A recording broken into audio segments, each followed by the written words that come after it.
Usury, the act of lending money with interest. It's nothing new. It's been around, whether deemed legal or illegal, moral or immoral, for centuries. Nowadays, it's the backbone of the worldwide economy. An average person might not see anything wrong with such a state of affairs. As a matter of fact, most people participate in it without even considering its roots. They just think of it as a tool, a means of getting a loan or a mortgage, getting a new car, new house.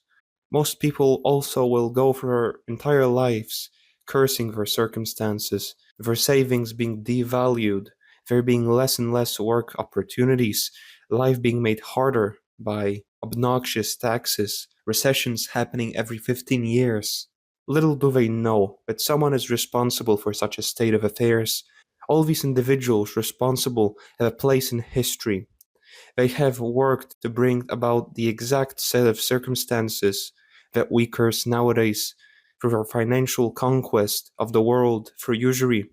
But how would usury itself, a pretty narrow concept, manage to be the vehicle for a small group of people to achieve world domination? Well, that's the point of this video. Look how it actually happened. Actually, you know what? Forget about it.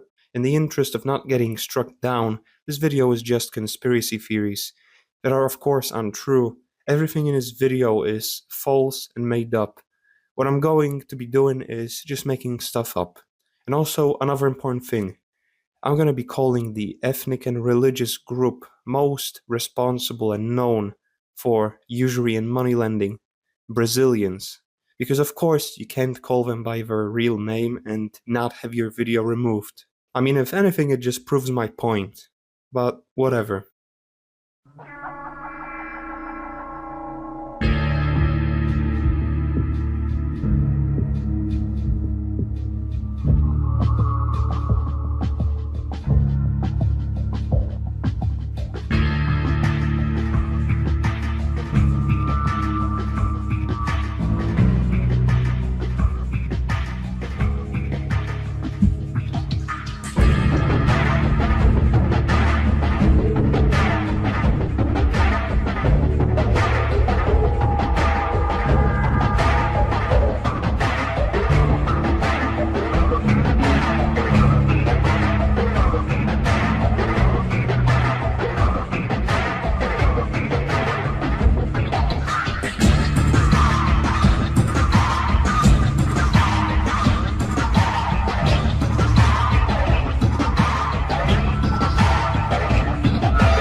England. This island that was wrought with conflict in the early medieval due to settling and raiding from various post-barbarian people groups, would in the following centuries be at the center of one of the most deceptive and nefarious schemes to ever be devised. But for now, let's focus on how it even came to be. The first monetary system to be constituted entirely within the structures and hierarchies of England and not be dependent on a foreign power like the case of Roman coinage would be created by King Offa that ruled the Kingdom of Mercia in the 8th century. Would go on to be a system based on silver coinage on the account of gold being scarce in the region. One notable thing the king did was he prohibited usury, a decision that his successor would expand on throughout the 10th and 11th centuries, culminating in Edward the Confessor decreeing that any usurer be banished for life. But why did many European rulers, especially in the medieval period, despise usury? Well, one thing is that when you're a monarch trying to consolidate power in your hands, you don't want any aspiring opposition that also wants that power, whether it's the landed nobility seeking to tear you down, or in this case, a growing merchant class. Money knows no morality and no borders, and as history is about to show, these financiers that sprung up from the mercantile class would go on to, in the most clandestine and slimy ways, use that money to bind many to their credit and secure power. This happened because money was, just like it is nowadays, a shortcut to power. and most of the medieval royalty saw these usurers as trying to cheat the system by trying to access power through money without having any heritage, any familial bonds or history with their domains they were expanding into. They were unlawful invaders. Keen medieval rulers saw these moneylenders as dirty players and a genuine threat to security. Another thing was how the Christian church would also take a stance against usury, rooted in the tradition of the greatest European thinkers like Seneca or Aristotle, who claimed that the act of taking interest from money is unnatural and vile. The church would generally abide by these rules in its early years, but it would still participate in a hard-to-define gray area by, for example, investing into a business or individual and binding that person lawfully to pay out a dividend back to the church officials, and as a result collecting returns that can't really be called interest, but act very much like it, with periodic payments of a sum higher in value than at first invested. Apart from this, the church would for a long time fight usury and recognize the threat it posed to political stability, inspiring many medieval rulers to abide by this doctrine. The first mass arrival of moneylenders in England happened coincidentally with the entrance of Brazilians into the country. I cannot possibly fathom a connection being made between the two, but alas, one thing that has to be noted is the fact of how after the defeat of King Harold II by William the Conqueror in 1066, the victorious Norman king invited the Brazilians to move from their Norman domain into newly conquered England, and for the first time in centuries allowed usury to be practiced on the island under his own protection. The sources, however limited, we could possibly, maybe just could, deduce that he might have received funding from said moneylenders for his campaign, and in return allowed them to expand their financial operation into England. The Brazilians, for the next few centuries, would go on to be under constant royal protection, seeking safety under the wings of the monarch, presumably in return for financial favors or even as a result of straight-up financial dependency of the crown upon their money. You cannot underestimate how dependent on funding from the usurers the new Norman aristocracy was, as it was seen for the longest time as a foreign entity by the native English commoners and nobility alike. As a matter of fact, the moneylenders in this period would go on to issue loans with interest rates of up to 33% per year on land mortgaged by the nobles and up to 300% per year on tools with the laborers. Within just over a century since their arrival, they have managed to assume ownership of around 1/4 of all English lands.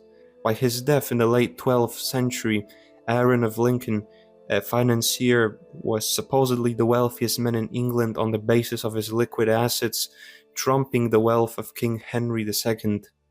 During this period, the state would go on to become the enforcer of the will of these usurers and would exact payment almost in the exact same way it exacted taxes. The everyday operation of these moneylenders was so successful because ever since they came into England, they were always intertwined and incorporated within the ruling Norman aristocracy. To say that with such a hierarchy being present, the commoners, the clergy, and the nobility alike disliked the Brazilians would be an understatement, culminating in violence erupting around 1190, with many Brazilians being slaughtered and their bonds being burned, freeing up a lot of population from debt. As a result, the monarchy doubled down on exacting the interest of moneylenders, and now each loan taken by a noble was to be registered and its fulfillment was to be keenly followed by the royal authorities. As a result, many nobles falling on hard times would lose their lands and property that would be seized by the king for himself. Discontent with the worsening state of affairs, the nobles would repeatedly revolt, culminating with Edward I being forced to abolish all forms of usury throughout the 13th century and compelling the Brazilian population of 16,511 to leave England forever. It would be just one of the very numerous expulsions of the Brazilians throughout European history and would also by complete coincidence ushering the age of prosperity in England. From the 13th century onwards, England experienced what we could call a golden age, as not only was there no state debt, but the taxes were moderate, pay was decent, and as a result of the many laborers having more free time, with up to 180 days in the year being holidays, we saw the construction of some of Europe's greatest cathedrals. It is said that the living standard of 15th century England would only be surpassed in the 19th century. Unfortunately, with a more strained political situation and complacency from the crown, such a state of affairs would not last, and a blatant disregard to the lessons learned in the past would cause the island nation to spiral and commit the mistake, the consequences of which we can still see to this very day. But let's not get too ahead of ourselves. It's the year 1492 and the English are still enjoying a period of relative prosperity, and this year a very notable population of Spanish Brazilians and Marranos, that being Brazilians that converted to Christianity voluntarily or by force, but still practiced their religion in secret, would be banished from Spain. They weren't particularly liked, to say the least, mostly as a result of being seen as traitorous because of their alliance and cooperation with the many Muslim rulers which had occupied the Iberian Peninsula from the 8th to the 15th century. With the Reconquista drawing to a successful end, their entire population would be banished and would start seeking new domains to expand into. The thing is, however, money lending was decried as immoral by the church, especially when practiced by a Christian lending money to other Christians. It would become increasingly popular in the highly mercantile seafaring cities on the European shores, even on the overwhelmingly Catholic Mediterranean coast. There were many European and Brazilian banking families in Italy being sheltered by city elites from having to abide by the Christian moral code, being allowed to pay a very low fine that, rather than actually deterring the bankers from practicing usury, made them even more entrenched by whittling away at the smaller aspiring competition. It is very well known that the Vatican would borrow money often from the 14th to the 16th century, going against its own teachings, but one thing that might partially explain this hypocrisy is how four of the popes ruling from the 15th and 16th centuries themselves came from a very influential Italian banking family called Medici. Financiers would bribe the church with preferable rates and donations to keep themselves afloat and flourishing in a highly mercantile economy, and so many popes would shelter usurers under their own wings and rely on them for financial support. But unlike the more secular states of Northern Europe, the Mediterranean bankers would still be trumped in power and reach by the church, always being the stronger institution and very often coming into conflict with the Brazilian banking families, especially when Italian families would have so much influence over the church as to have the Pope from their own family. The existence of such a massive financial institution like the Catholic Church still impeded the growth of bankers not associated with it, and especially the Brazilian ones, them being of course seen as competition, and so most Brazilians banished from Spain would seek greener pastures elsewhere. The church, despite its size, would still bend the knee before the financiers later on, as in the 19th century it would become the domain of the Rothschilds. The bankers didn't forget about the church, which for a long time argued against them and was generally a thorn in their side. The Rothschild family would become the treasurers and financiers of the papal state, which translated into a subjugation of the Catholic Church, as they now held the strings over the once great institution. Centuries later, but they still got their revenge. Bear in mind the Rothschild family name, as they will become of paramount importance later down the line. Coming back into the main timeline, the obvious destination for the banished Brazilians at the time was Holland, in generational conflict with the Spanish crown that was encroaching on Dutch soil and messing with Dutch interests. As a result of this political tension, the Dutch would overwhelmingly partake in the Protestant Reformation in opposition to the Catholic Church, as it was seen as an extension of the Spanish crown. This anti-Catholicism, hailing from the conflict and the dire need for resources and against a formidable opponent and a strong seafaring mercantile economy, made the Netherlands a perfect home base for any aspiring financier and banker. Open economies, like the Netherlands at the time, were very reliant on foreign imports to fuel growth, so they ended up very easy to subdue, with that being an easy task of monopolizing the right to issue credit to the people importing said goods by creating private banks, which is what the Brazilians did and still do best. During the 16th and 17th centuries, the Netherlands would enjoy an economic golden age, with the Iberian Brazilians bringing huge amounts of capital into the country. Within a few generations, usury and banking would flourish and would dominate the Dutch economy for the next few centuries, with the most influential and wealthy people in the whole Netherlands being the aforementioned moneylenders. The Netherlands would go on to become for the longest time a base of operations for these Brazilian financiers trying to expand their influence, and in this case, they had set their eyes on England.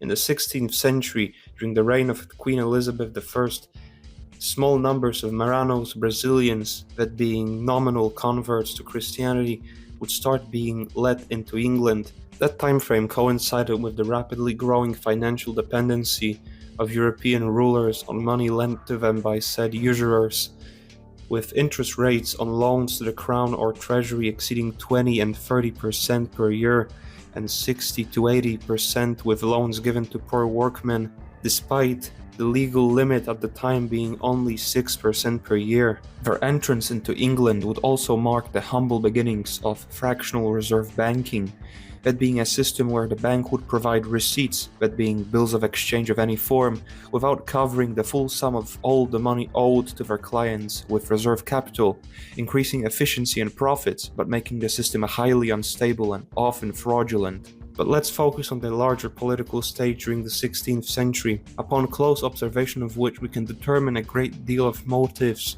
that indicate a great deal of involvement of these foreign moneylenders in English politics. First of all, in 1534, the Church of England was established as an independent entity from the Catholic Church, marking the first crack in English religious unity. If you wanted to, let's say, increase your influence over the English people, you could possibly exploit this newfound division within the church to, under the guise of a religious war, seize the control of the government by picking or creating a side to the conflict and making that side entirely dependent on your funding, and in return they will do your bidding. That's exactly what happened in 17th century England when the flames of religious disunity were fanned, with Puritans being agitated against the Anglicans. Another important aspect to keep in mind is how Puritan teachings put Brazilians in a more favorable light due to their strict focus on basing their religious identity on the Old Testament, way more than other denominations at the time. Israel Disraeli, father of Prime Minister Benjamin Disraeli, wrote that the nation was artfully divided into Sabbatarians and Sabbath breakers. Soon civil war broke out between the Anglicans and the Puritans, with the latter winning under the command of Oliver Cromwell with his new model army. Cromwell was known as someone, and I quote, particularly well disposed towards the Brazilians, end quote, with whom he had very frequent dealings. Cromwell, because of his strained relationship with the Assembly, had to rely on funding from goldsmiths. It is notable the influence of Amsterdam moneylenders in funding Cromwell's military operation, with names such as Manasseh ben Israel and Fernandes Carvajal having petitioned for the entrance of Brazilians into England and directly arranged financial favors. Cromwell's connection to moneylenders is undeniable, as a letter from him to Ebenezer Pratt, a financier living in Germany, shows how much of what he did was only possible due to the financial support from the Brazilians. In return for financial support, Will advocated the admission of Jews into England. This, however, impossible while Charles still living. Charles cannot be executed without trial, adequate grounds for which do not at present exist. Therefore advise that Charles be assassinated, but will have nothing to do with arrangements for procuring an assassin, though willing to help him in his escape. He would go on to purge the House of Commons in order to make a vote condemning the King Charles to death, and when no English lawyer was ready to draw charges against the king, he enlisted the help of a Dutch lawyer called Isaac Dorislaus. Regicide having taken place, Charles II, the executed king's son, would be the last monarch to issue banknotes entirely within his own right, as he passed two acts that would set in motion one of the most profoundly important transfers of wealth and power in human history. Firstly, in 1663, the Act for the Encouragement of Trade, which allowed exporting of all foreign coin or bullion of gold or silver free of interdict, regulation, or duties of any kind. This meant that foreigners could now accumulate wealth with gold and silver outside of England itself. That meant a transfer of wealth outside the jurisdiction of the crown and the possibility of creating banks completely independent of the English state. The second act was passed in 1666, called the Act for the Encouragement of Coinage. It gave private individuals, in this case bankers, the right to mint coins within the institutions of the Royal Mint, which allowed these financiers to collect seigneurage, that being profit coming from the difference between the production cost of minting a coin and the perceived market value of that coin, which is usually higher than the production cost, and which in turn allows to take profit from introducing coins to the market. This basically surrendered the control over the money supply to said moneylenders, meaning that they could deflate and inflate the currency to their liking. But let's not get too ahead of ourselves. At the dawn of the 17th century, the previously mentioned Charles II had a brother, James II, who would rule for barely 3 years as a result of being overthrown by a Dutch prince, William of Orange. At this point in history, the fact of the Netherlands' role as a base of operations for moneylenders wanting to expand their domain becomes very apparent. What doesn't help their case is how John Churchill, the Duke of Marlborough in James II's service, deserted him after receiving a bribe from a Dutch merchant, Solomon de Medina, which weakened the king enough to cause him loss to William of Orange. This seizure of power by the Dutch prince would be another important element to the historical puzzle of central banking, as during his reign he would surrender the right of the crown to issue money free of debt and interest to the private financiers now flooding the country, and would go on to establish the national debt. Let's pause for a moment. How was it that the Brazilian bankers managed to enact so much influence on European rulers and politicians that they always would find or manufacture some person that would do their bidding? First of all, if anything, usury is a very profitable business. It allows to not only sack the poor falling on hard times trying to make ends meet, but also the royalty in desperate need of a cash infusion just to keep them afloat on the political stage. Dire circumstances don't discriminate, and as a result, it allows these morally destitute enough to leech off human misfortune and mistakes. In European history, you could always find a desperate noble, an extremely ambitious aristocrat, important people that need just that one loan, just one monetary infusion to get going again. And that's how you bind not only the poor commoners, but the influential nobles, all the heads of the nations, to your credit, your money, and your influence. Second of all, why were they so successful in subduing state by state? Brazilian morality works different to European morality. They did and still do believe themselves to be superior to outsiders. Not only that, also as a result of that feeling of supremacy, allow for worse treatment of the outsiders of their religion, as according to their scriptures you can cheat, mistreat, and scam any outsider to their faith. They form extremely hermetic societies, don't assimilate, very rarely marry outside their societies, and as a result accumulate and retain wealth more efficiently. Compare this to a European Christian which was told that all people are going to be judged equally, that to swindle and cheat is in no case acceptable. Christian scripture reinforced a feeling of empathy or pity towards non-believers, not superiority, or didn't make much mention of the God's particular affection towards them, more focusing on universalism. To better see the difference in morality, let me ask you a question. Have you ever seen a Brazilian religious mission? Yeah, me neither. They're more of a closed-in religion but which doesn't focus on preaching to others but rather on keeping that enlightenment within their own societies in a more consolidated familial and tribal structure, as opposed to Christianity, which is based on preaching the truth to as many as possible, trying to allow as many as possible to have a chance at achieving salvation.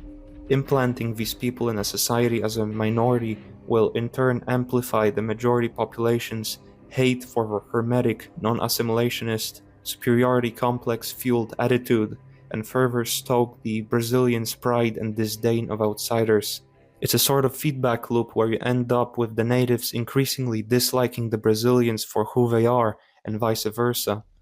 The Brazilians had the perfect combination of a morality based on in-group loyalty paired with a disdain of outsiders and a non-assimilationist attitude, combined with being barred from participating in most trades as a result of reciprocal dislike from the natives. They ended up dominating the banking sector while exploiting the weaknesses of the European people bit by bit, trapping entire nations in dependency to their money.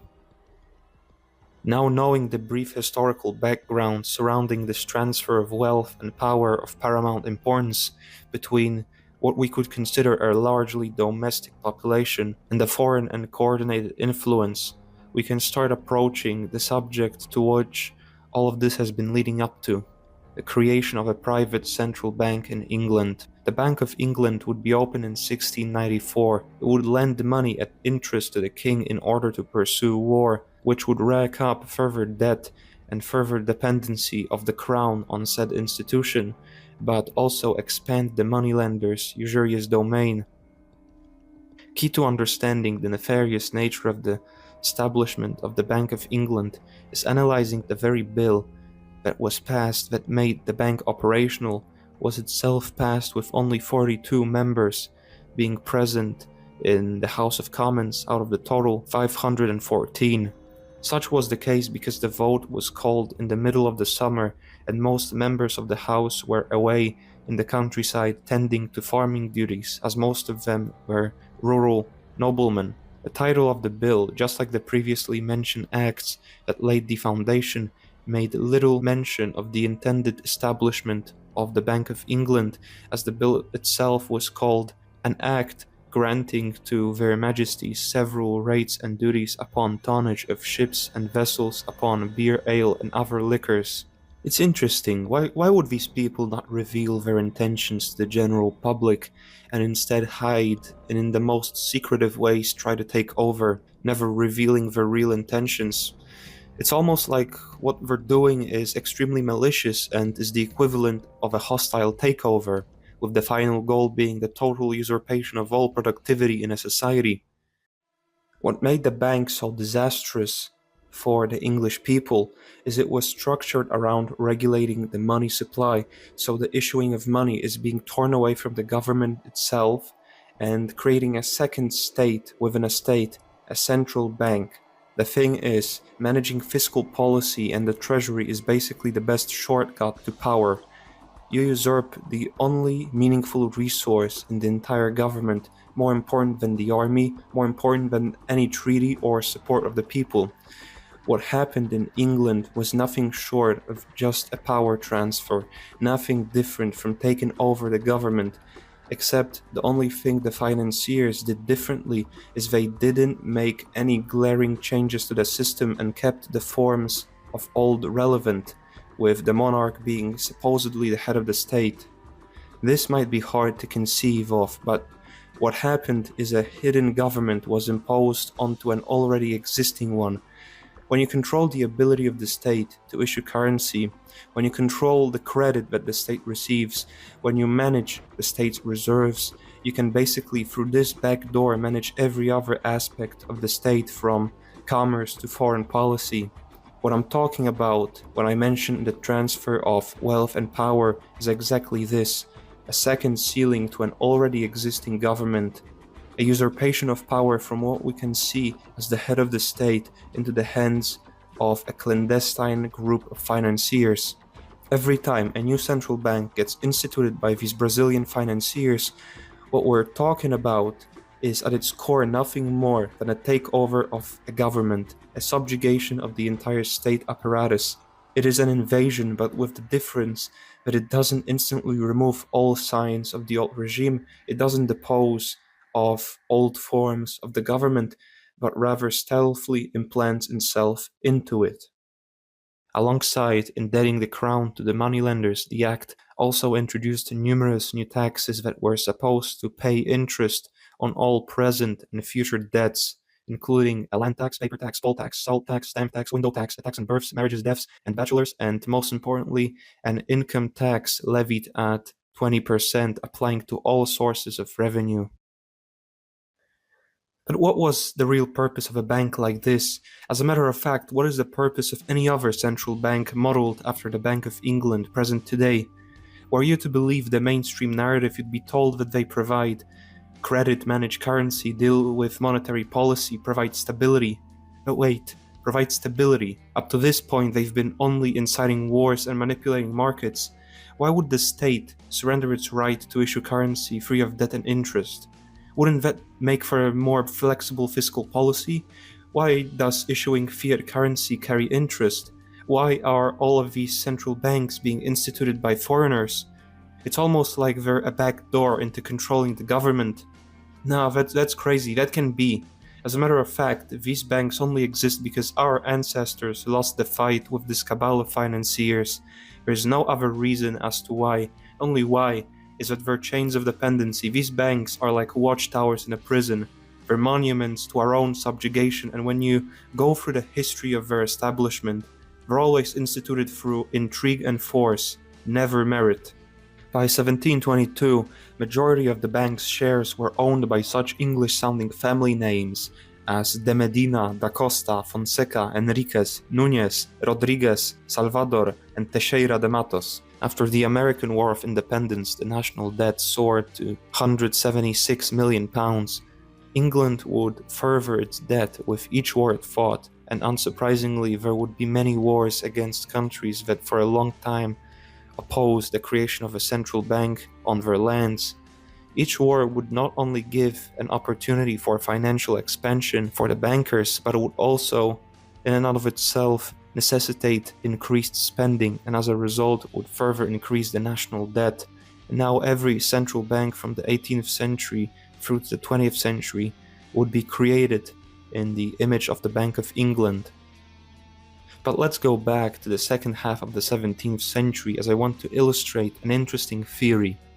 A few years before the Bank of England was established, there already existed a central bank in Sweden, which, unlike the English one, wasn't instituted by the same cabal of financiers, but rather by a merchant named Johan Palmstruch, which wasn't much affiliated with the Brazilian bankers of the Netherlands and England.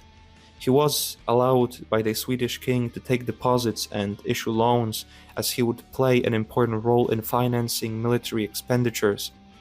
Okay, knowing that, let's look into how, if you were theoretically in charge of a financial institution, could destroy another financial establishment, your competition. A so-called bank run or bank panic is when the wider public is convinced that a bank is going to fail due to a perceived inability to cover the people's deposits with real money. In simple terms, many banks back then were, and especially going into the modern period, are fractional reserve banks, meaning that they only hold a small reserve of actual cash relative to the people's deposits and loans. In any fractional reserve bank, if every or even every other person that has money deposited in said bank was to demand a payout of that money, that bank would not have the capital to do it, as most of it is locked in investments, bonds, securities, and debt, so only a fraction of cash remains as actual reserves. With normal traffic, that system works fine, as people generally don't demand huge withdrawals, and if they do, the bank will in due time transfer that money into the reserve and into the hands of the customer. But when a rumor compelling people of the bank's financial trouble is spread or general instability is present, indicating a possibility that of the money that you deposited at that bank being at risk, people will in turn resort to, as quickly as they can, withdrawing as much money as they can from said bank as a response to save what they can. The problem lies in the very fact that every fractional reserve bank won't have full cover of all deposits, and a simple rumor is enough to cause insolvency and collapse a bank. Now, the Stockholm's Banco, as it was called in its final iteration, would pioneer the use of banknotes to cover for its small and fragile reserves. You see, this was a fractional reserve bank, meaning it only kept a small amount of reserves in copper, silver, and gold relative to the amount of loans and banknotes it was issuing. This model wasn't particularly new at the time and would go on to completely dominate global banking in current times, but in the 17th century it was still pretty primitive and potentially very volatile and unstable. Key to understanding the story is remembering that the Stockholm Banco was a largely independent initiative and as a result would be targeted by the English-Dutch financial establishment in a more or less directed effort to uproot their competition. First of all, the English-Dutch speculators would manipulate the price of copper in Sweden, which the bank heavily relied on for its reserves, as Sweden employed a largely copper-backed currency. Second of all, after causing the copper prices to fall, the speculators rushed to get their banknotes exchanged into copper, which the bank didn't have enough in its reserves due to poor risk management, combined with the exploitation by the speculators of the very fractional reserve nature of the bank. This caused a liquidity crisis when people learned about the insolvency of the bank and even more worsened the situation by attempting to withdraw all their deposits at once, which even a healthy fractional reserve bank wouldn't be able to do, and especially one being heavily speculated against by an organized force. This resulted in a panic and collapsed the establishment, on the bones of which a central bank sprung up, owned and managed by individuals associated with the English-Dutch banking establishment. You want to know what sort of political system is most oppressive to the common man? It's one where the masses don't even know who is in charge, and guess what? That's exactly the position that the bankers have secured for themselves. Usually we think of all sorts of absolutist regimes, totalitarian states, as the worst when it comes to the treatment of its people, but in such systems, the ruler, the government, or the party, it's still vulnerable. The people know and see clearly where their oppression is coming from, and they can focus their anger against them. But with bankers, they're not public personalities. They don't show themselves at all. They remain hidden behind the governments they have taken over. As a result, the oppressed people only know to blame the government and politicians, which can be deposed as quickly as they were instituted. The financiers can just create another government, another monarch, another party. This is the most oppressive form of government, because every bout of dissatisfaction from the masses is focused against a disposable entity and not the real source of suffering and injustice. The bankers, as a result, can get away with ruining people's livelihoods through recessions, bank runs, inflationary and deflationary spirals, revolutions, wars, supply shocks, pamphleteering, speculation runs, because in each case, the people will be manipulated into blaming a scapegoat like the government or another country. They're simply untouchable, because how can you fight someone you don't even know exists? With England and Sweden now under the financiers' control, they set their sights on two particular countries, the US and France. Their North American endeavors, which are probably the most relevant ones today, are too complex to just tack onto this video and will be talked about in detail in the second part. But the French episode warrants a look into, as it will set the stage for their future world domination. Going into the 18th century, history of Western Europe was going to witness an ironic sequence of events. Remember the Norman conquest of England, which introduced a large-scale organized usury into England? Well, in a sick twist of fate, the English, or rather the many bankers now holding considerable power over the crown, would try for almost a century to establish a centralized usurious system of banking in France. An interesting turn in the history of European banking is the story of the Royal Bank of France that sprung up after the death of the infamous Sun King, Louis XIV. It was established by a Scotsman called John Law with the permission of the state and became the first ever central bank in France in 1718.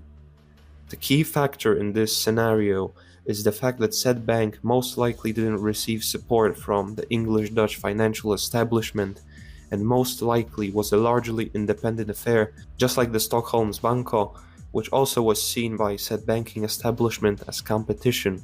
What supports this theory is the fact that merely 2 years later, the bank went under as a result of a panic being spread around about the bank's supposed inability to cover its banknotes with gold and resulted with people withdrawing their deposits and actually causing insolvency problems. The search for perpetrators guilty of sinking the first central bank of France has led many to believe that the Bank of England was behind it, as in the coming decades during the French Revolution, they counterfeited French currency and caused financial chaos, seeing any independent bank in France as a direct threat to their monopoly. Leading up to the revolution, almost 50% of the state expenditures were allocated to paying interest by the French state. Private banks, operating all throughout France, would soon have their influence curbed by one ambitious Frenchman. Napoleon was known as a particularly astute political leader who would keenly observe and fight any attempts at instituting a foreign bank on French soil. He believed it was imperative to keep foreign financiers out if you want a prosperous and strong state, and instituted a bank that he would have notable influence over, as he made himself president of the bank. He abolished the rights of rival private banks to issue banknotes and supervised the creation of money and credit. On the side note, people think that every country that exists and is relevant to some extent has to have national debt, that the head of a state being financially bound to moneylenders is just a natural course of action. The case couldn't be any further from the truth. There have been many countries that went for long periods of time with the heads of state not having to borrow any money. This mainstream economic take that if you want to run a politically relevant country, you have to have an institution of national debt makes little historical sense, as Napoleon, for example, in order to finance his wars all over Europe, did everything to not fall into debt. He sold Louisiana to the United States. He subsisted off of looting his armies did. The French economy was also in genuinely good shape, managing to become very self-reliant and productive. Not to mention the fact that having control over your own state bank allows you to have a very flexible fiscal policy that weathers foreign manipulation and subterfuge to a large degree. Napoleon was his own banker and financed his campaigns almost entirely by way of production or acquisition instead of borrowing. If this guy, during when most of Europe was against him, still managed to avoid unnecessary debt for the longest time, I think it gives good evidence that the national debt doesn't have to be a necessary evil that exists, as some say, that every aspiring country has to participate in. To say that the financiers behind the Bank of England were fuming at such a display of financial sovereignty would be an understatement, as according to the Encyclopaedia Britannica, the Rothschilds pledged £100 million to the anti-French coalition during the Napoleonic Wars.